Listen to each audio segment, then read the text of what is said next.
The last part of this equation, when you think about impressions, is one of my favorite stories. And this is when Dad said, you need to remember, Mary, whenever you come in contact with someone, that you want to make a lasting impression. You want to make sure you pour the comeback sauce on everybody you come in contact with. And that's one of the most powerful things you can do to be successful in the people business. And I am listening to him, and I'm trying not to be disrespectful anymore. And I look at him, and I said, don't forget the comeback sauce, okay? Dad, I know you want to help me, and I get that. Except in my line of work, we are going to have to fire people from time to time. I mean, I worked in the office and shadowed the day before I accepted the job, and I know sometimes we won't be able to work with everybody who comes in, so we won't be able to hire everybody either. So, I mean, there are people that we don't want to put the comeback sauce on because we don't want them to come back. And he said, wow, that's an attitude you got to switch before you start your first day tomorrow. Those are exactly the people you want to put the comeback sauce on. It's not whether you want them to come back or not. It's whether the circumstances were different, that they would feel like you treated them in a way where they would want to come back. I said, all right, Dad, where did you come up with that? I get it now. That makes sense to me. Where'd you come up with that phrase? He goes, well, I finally had enough money to open the meat market. I had 5 mouths to feed, 3 kids and your mom and me. And I'd been working for, Mr. Snow for a lot of years. I'd been working since I graduated from the 8th grade. Age 14, I'm coming into Kansas City, sending money home. And finally, I had enough money to open Johnny's Market, Bickelmeyer Meats, 704 Cheyenne, down in Kansas City, Kansas, right by the river. And I opened up the market, and I'm so happy and proud. And I took 2 guys with me from Mr. Snow's. And they wanted to be part of a startup with me. They were 2 of the best guys that I could ever think of to partner with me to make this company work. So here I am. I opened up the market, and we're only in business about a month or so, and the 2 guys came in one morning and they said, Johnny, we're in trouble. We were at Sammy's bar last night, and we've got a big problem, Johnny. What's the matter?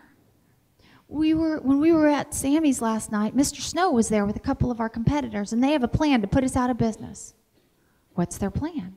They said that every time you advertise a price per pound, Johnny, they're going to advertise 10 cents per pound cheaper until you can't afford to be in business any longer. This is bad, Johnny. Do you think he'll take us back? Will he take us back at the same pay rate, you think? This is bad, Johnny.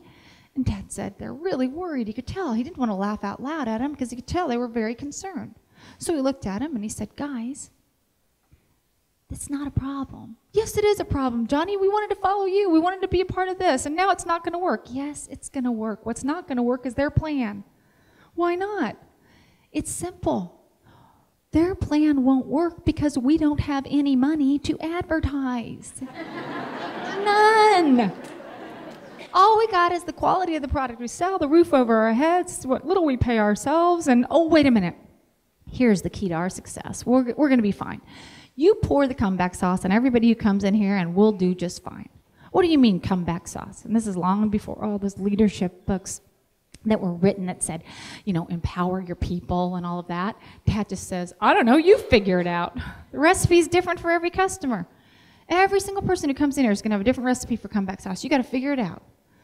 Well, what do you mean, Johnny? Give us an example. He said, all right, the guy who came in here a little earlier. He came in, and this is what the interaction looked like. You said, how you doing today? He said, I'm doing okay. And you said, what can I help you with? And he said, I'd like a pound of ground beef.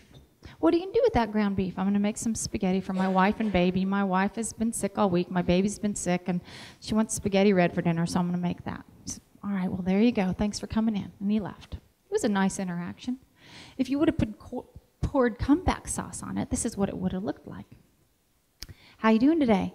I'm doing okay. What can I help you with? I'd like a pound of ground beef. What are you going to do with that ground beef?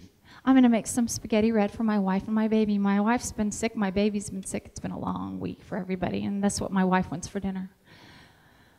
Well, you know what? I'm sorry that your wife and baby have been sick.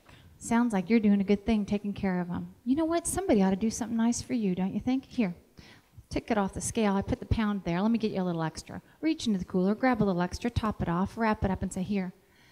Now, somebody's taking care of you today, too. I just gave you a little extra. You're not charged anything extra. You'll just go pay for your pound. And please know that I hope your wife and baby feel better. And you know that every time you come in here, we'll take good care of you. You know that, right? Tell your friends we'll take care of them, too. And we hope to see you soon. And again, I hope your wife and baby feel better. Was the interaction a little different? Yeah. Dad said the recipe is different for everybody who comes in here. You figure it out. one customer at a time. All these years later, Bicklemeyer Meats, 60 plus years, they have such a huge Hispanic following. Now, if you go down on Saturday, they serve authentic carnitas and tamales. I mean, they were voted one of the top 5 Mexican restaurants in Kansas City, and they're not even a restaurant. And they only serve the Mexican fare on Saturdays. You got to take a number, you're waiting in line, and it's incredible. You should go down and visit. Don't forget the comeback sauce. It's different on who you want to come back and how you want to phrase that comeback, or how you want to create that comeback sauce experience.